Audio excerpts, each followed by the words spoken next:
The Real Estate Photography Podcast is brought to you by TourBuzz.net, high-definition virtual tour and photograph hosting, now with interactive floor plans. Sign up for your free trial today. Hello and welcome to the Real Estate Photography Podcast with Mike Miriello. Today we have a combination of shooting and post-production tip that involves time-lapse photography.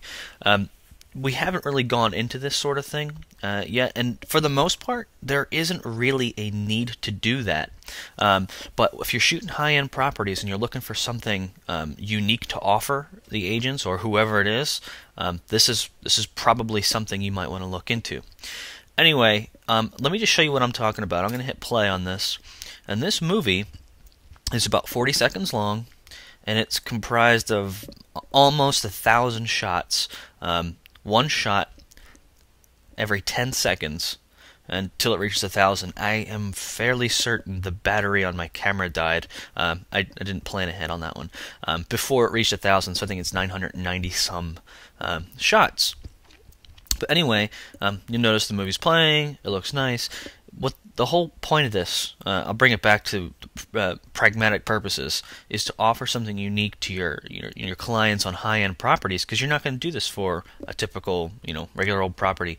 You're going to do it for those high-end properties. So, anyway, I wanted to show you how you go about doing that. First of all, I just said I did one shot every 10 seconds for nearly 1,000 times. I should stress this. That was what worked for me in this particular situation because the clouds move so fast. I don't think it works in every one. In fact, I did 4 trial and errors on that one before I got what I wanted.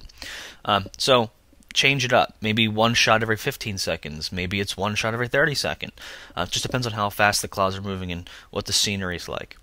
So here's how you do it, and this is one way of doing it. I'm sure, like everything else, there's multiple ways of doing it.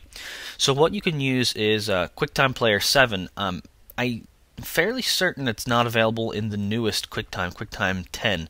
Not 100% sure why, but in QuickTime Player 7, I think if you have a Pro version here, you can do maybe you can do it without the Pro, I'm not sure, but open image sequence, and this is pretty straightforward. What you do is I have a folder here with all these shots, the 973, from 1 to 973, of all these images, and all you have to do is, after open image sequence, is select the first one. And then you select, by default, I think it goes to 15 frames per second. I think that's what it was for me anyway. It's going to process for a second here, and it is going to add up all those images, and it's going to pop them into one QuickTime movie. Now, you'll see here, this looks a little bit different than what you just saw. That's because we haven't put the finishing touches on it. Now, when I hit play, you're going to notice the clouds are moving a little bit slow. And that's because we did 15 frames per second. And for me, that's not what I wanted. I wanted it to move a little bit quicker. So that's something you can do with time lapses. Make it move a little bit quicker if you want. So I think this one lasts, what? I'm looking down on the lower left, 1 minute and 4 seconds. I want it to last, like I said, about 40 seconds. So we're going to do that again. Open image sequence. We're going to select that first one, and we're going to choose 24 frames per second. Let it do its thing. I mean, it's adding things up pretty quickly. And there we go. So there we go. We have this movie, and I'm going to hit play, and that's about the speed of the clouds that I want. Now, okay, so we have it, but look what we have down here. If you look down below, those trees are blowing in the wind, and that's really a huge distraction. So what we're going to do, first of all, we're going to close this off. What we would do, by the way, is export this to a movie, so we can then import it into a movie editor. So I'm using iMovie, but there's a few. If you're using a Windows machine, if you want to go on the cheap, there's Windows Movie Maker. I think across all boards you can use Adobe products, or if you're on a Mac, you can also use Final Cut Studio or Final Cut Express. Whatever you're using, it doesn't really matter, because what we're trying to do is very simple. So we have the movie, we put it in here, but what I'm going to do what changes about this is I'm going to change the cropping. So I'm going to use the Ken Burns pan, and you see this green box? The green box is where it starts, and the red box is where it ends. So it's going to pan from left to right over the span of 40 seconds. And I'm also cropping out all these trees that are distracting me from enjoying the scene. So if we were to do a fit, okay, blah, blah, blah. If we were to do a fit, this is what the fit would look like. If we do the Ken Burns, that's what it's just a slow pan. And in fact, when you watch this, I don't think you can even really tell. I mean, if you look really closely, of course, but it's so nominal, the panning, that you don't really notice, but it does flow. Now, something you probably can't hear that I just heard when I hit play was the sound of waves. I just imported, some sound there that kind of add another element to the movie. So it's not just something you watch, it's something you experience, something you listen to as well. So there's 40 seconds of waves, and then a fade out at the very end, and it fades out.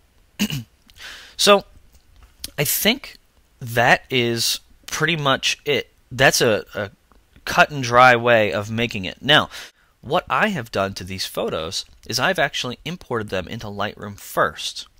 All 900 and some photos there, I've imported them, added the effect I wanted, synchronized the settings across all of them to actually increase the contrast and saturation of these photos to actually make it, like the experience that it was.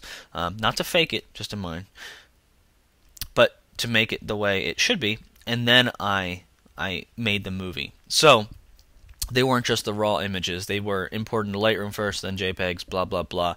It's not an HDR. There are some tutorials out there that will show you how to make HDR time lapses, and they're pretty awesome. So I am not an expert at this. In fact, I would say another really, really neat idea for doing time lapses on high-end properties. This is the view of this property, obviously, but this is very common with high-end properties, as they usually have a nice view, is to do a sunrise or a sunset, or both, time lapse of what it's like to be there for that entire day. I say that, but I don't think I am at the point where I could do that yet. I didn't have enough time to experiment with it, and I highly suggest looking that up and trying to figure out how to do that. And I say it's complicated because no matter what exposure metering you're using, it might be a little off when the light changes, and a lot of times the camera will attempt to even out the lighting, and you might not get the effect you want. And if you go into manual, you might be overexposing or underexposing by a lot. So anyway, I think this is a good place to start. So thanks for watching, and have a good one.